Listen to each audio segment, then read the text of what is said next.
200 दिन हो गए हैं जो नौकरियों का वादा किया गया था, फैक्ट्रियों का वादा किया गया था कि आपको फैक्ट्रीज दे देंगे, वहाँ पर नौकरी मिल जाएगी सारे कश्मीरी को। कहाँ गए वो वादे? सरकार निकम्मी है, निठल्ली सरकार है, कुछ काम करने के लिए तैयार नहीं है। ठीक है ना, चाहे तो हम कश्मीर में कह लें, चाहे तो हम दिल्ली में कह लें, चाहे हम बिहार में कह लें, कहीं कहीं पे भी जो भी वादे किए गए या पूरे देश में कह लें, हम जो भी आज तक वादे किए गए हैं वो हमेशा झूठी साबित हुए हैं। तो कश्मीर में जो 200 दिन हो गए हैं आज, वहाँ पर इंटरनेट व्यवस्था काट रखी है, वहाँ पर इन्होंने फ़ोन कनेक्शंस काटे हुए हैं। क्यों? क्योंकि डरते हैं, क्योंकि अगर वहाँ पर इंटरनेट व्यवस्था यहाँ शुरू कर दी गई तो जो हालात है वो सामने आ जाएंगे भारत के। पता चल जाएगा कि हाँ, भारत के हालात, भारत में कश्मीरियों के साथ क्या, वहाँ पर क्या हो रहा है, लोगों के साथ बुरा बर्ताव हो रहा है, वहाँ पर लोगों को जब्त करके रखा हुआ है। वहाँ पर इन्होंने जिसके साथ सरकार बनाई थी उस टाइम तो वो महबूबा मुफ्ती बहुत अच्छी थी, आज उनको जेल में भर रखा है सबको, चाहे उमर अब्दुल्ला हो या कोई भी हो, उनके साथ बहुत बुरा बर्ताव किया जा रहा है। तो अगर वो लोग इतने बुरे थे तो आपने उनके साथ सरकार क्यों बनाई? पहली बात तो ये वो सोचने वाली बात है। अगर वो लोग इतने बुरे हैं, आज उनको जेल में डालने वाली हालत आ गई है, आप उनके पास कहते हैं क्या उनके ऊपर एक एक्ट लगा दिया गया है कि दंगे भड़का सकते हैं। तो जब आपने सरकार बनाई थी तब आपको याद नहीं आया था? पर सीट का लालच इतना ज़्यादा दिमाग पर घुमा हुआ है कि आप कहीं पर भी हो, कहीं किसी भी जगह हो, बस आपको सीट चाहिए, गद्दी चाहिए। चाहे तो फिर आप लोगों का कितना भी बुरा कर ले, कितना भी उनके साथ बुरा बर्ताव कर ले, उनको कितना भी दबा ले, बस आपको किसी भी तरह से गद्दी हासिल करनी है। वो चाहे दिल्ली में हमने देख लिया किस तरह की बयानबाजी हुई, यहाँ पर दिल्ली में किस तरह से बोला गया, गोलियां चलाई गई, हर तरह का हिंदू राष्ट्र बनाने की कोशिश की गई, पर फिर भी इनको इतनी बुरी हार मिली है दिल्ली में। लेकिन सरकार का तो ये कहना है, जो आप ये आरोप लगा रही हैं कि इंटरनेट बंद कर दिया है या जो लोग वहाँ कैद में हैं, बीजेपी सरकार का ये कहना है कि ये सब जो है देश हित में है, ये सब कश्मीर के डेवलपमेंट के लिए हो रहा है। कहाँ है वो डेवलपमेंट?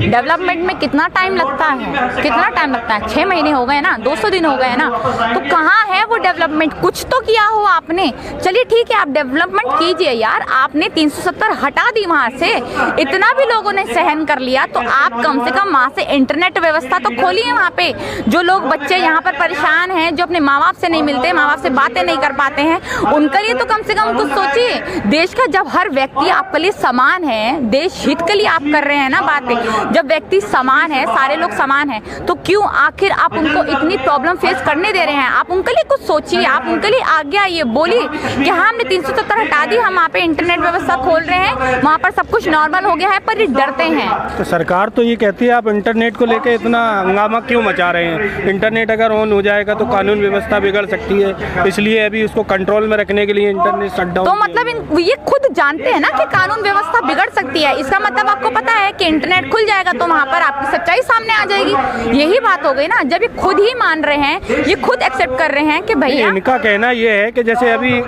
उमर अब्दुल्ला को लेकर जो उन्होंने जेल में डाला था कि वो इन्फ्लुएट कर देते हैं पब्लिक को, ऐसे ही दूसरे जो कश्मीर के बाकी नेता हैं वो पब्लिक को भड़का सकते हैं। अरे जेलों में डाल रखा है आपने, तो उनको भड़काएगा कौन? आपने उनका खुला आजाद थोड़ी ना छोड़ रखा है यहाँ पर जो भड़काएगा।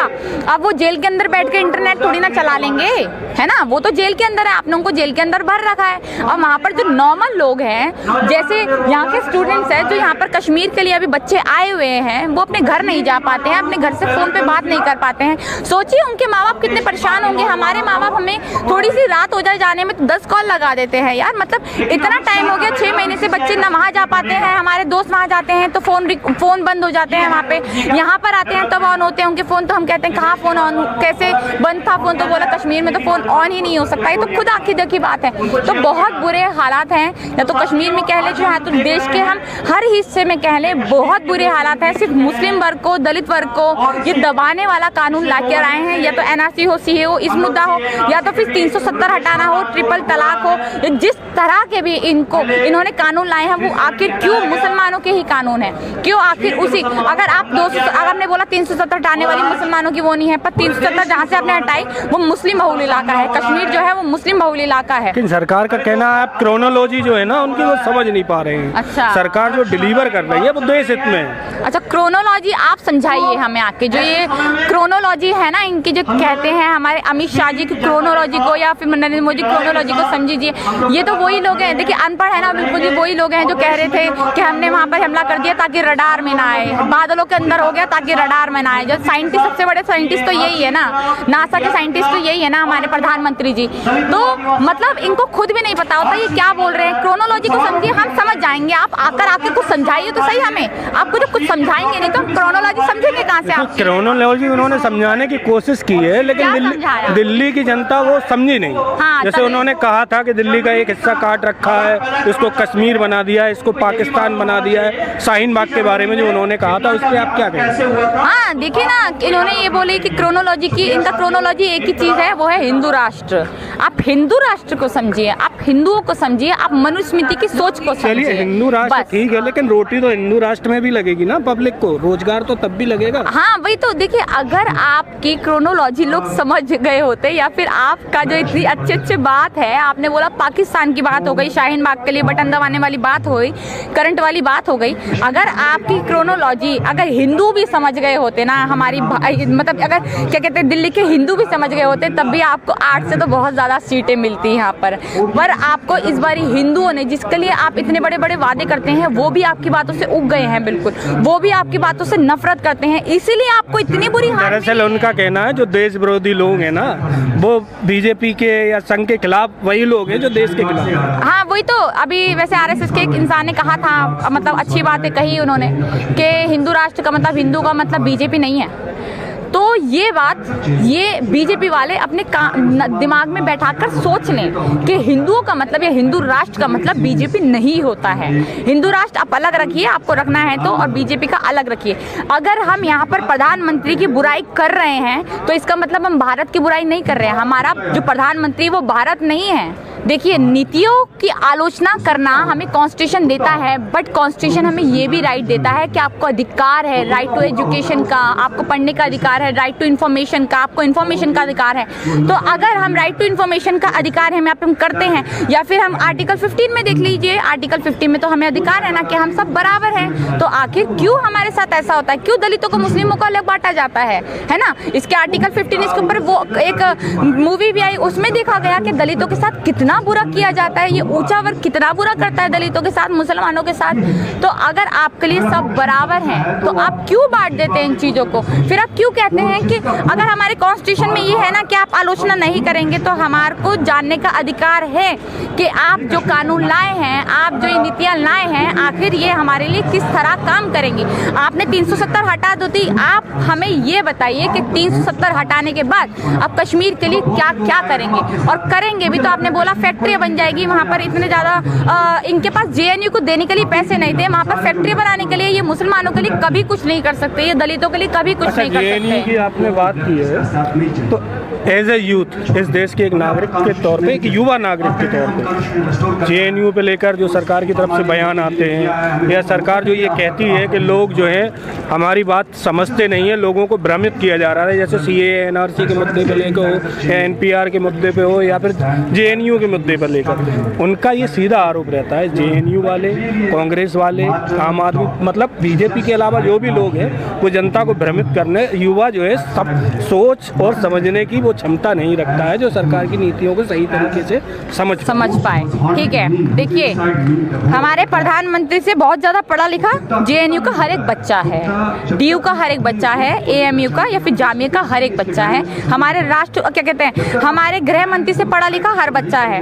हमारे यहाँ अगर आप पढ़ेंगे लिखेंगे तो समझदार बनेंगे, आप अनपढ़ रहेंगे तो अनपढ़ वालों ही बातें करेंगे। अच्छा, सीएए एनआरसी पे आपकी क्या समझ है? देखिए सीएए एनआरसी, देखिए अगर आप सीएए आप लेकर आए, ठीक है, आपने बोल दिया हम सीएए लेकर आए, और आपने बोला सीएए किसी की कानून, ये कानून किसी भी नागरिकता को छीनने के लिए नहीं है, नागरिकता को देने के लिए है। हमने ये बात मान लिया। पहली बात, हमारे यहाँ खुद के इतने बेरोजगार है यार, आप वहाँ से लेकर आ गए, वहाँ पे से लोगों को, हिंदूज को, सो कॉल्ड हिंदूज को वहाँ से अगर आप लेकर आ गए, उच्च वर्ग को, फिर आपने उनको नौकरी देने का वादा कर दिया, तो उनके लिए भी कहाँ से करेंगे? कहाँ से आएंगी इतनी नौकरी? और अगर आप, पहली बात, हमारे को ये अधिकार है कि पहले हमें तो जॉब मिल जाए, तब हम दूसरे को अपना हक मारने दें। चलिए फिर भी आप कहते हैं हम ले आए, तो आप ले आइए यहाँ पर। तो आपने आखिर एनआरसी लाने का वो क्यों किया? आप क्यों लेकर आएंगे एनआरसी? सीए हो गया, आप सीए को रखिए अपने पास, आपने सीए लागू कर दिया, आप रखिए। एनआरसी हमें लिख कर दीजिए कि एनआरसी लागू नहीं होगा। यहाँ पर से देखिए एनआरसी में जो मेन है ना, जो एनपीआर पहले होगा, वहाँ पर डॉक्यूमेंट्स चेक किए जाएंगे, इस तरह से चेक किए जाएंगे कि आपकी नागरिकता को खत्म करने के लिए होगा। पहले जो एनपीआर होता था वो तरीका अलग था, जो अब एनपीआर हो गया है वो तरीका अलग है। आपके डॉक्यूमेंट्स को इस तरह चेक किया जाएगा वहाँ पर कि आपकी नागरिकता को छीना जाए। और अगर नागरिकता को छीन लेते हैं, देखिए आप शरणार्थी हमें नहीं बनाएंगे, ठीक है, आपने बोल दिया शरणार्थी कोई नहीं बनेगा। आप मान लीजिए एक जगह रहती है यहाँ पर, ठीक है, बहुत बड़ा एरिया है, आप हम जहाँ रहते हैं वहीं रहते हैं, जो लोग जैसे रहते थे वहीं रहते हैं, सबको घर, किसी का घर नहीं छीना जाएगा, किसी के साथ कुछ नहीं होगा, कोई बात नहीं, मान लेते हैं। आप हमारे लिए जो भारत का सबसे बड़ा अधिकार है कॉन्स्टिट्यूशन में, वो है वोट डालने का अधिकार हमारा। अगर आप हमारा वोट डालने का अधिकार छीन लेंगे दलितों से, मुस्लिम से, तो आप जैसी सरकार आती जाएगी और हमें दबाती जाएगी। इसका मतलब तो यही हो गया ना, ये नागरिकता छीनने वाला कानून है, एक तरीके से बहुत बड़ा हमला है नागरिकता पे। आपका कोई हक नहीं बनता कि आप हमसे आकर पूछे, एक 5 साल की सरकार सिर्फ हमसे आके ये पूछे कि आप अपने डॉक्यूमेंट्स दिखाइए, अपनी नागरिकता साबित करिए।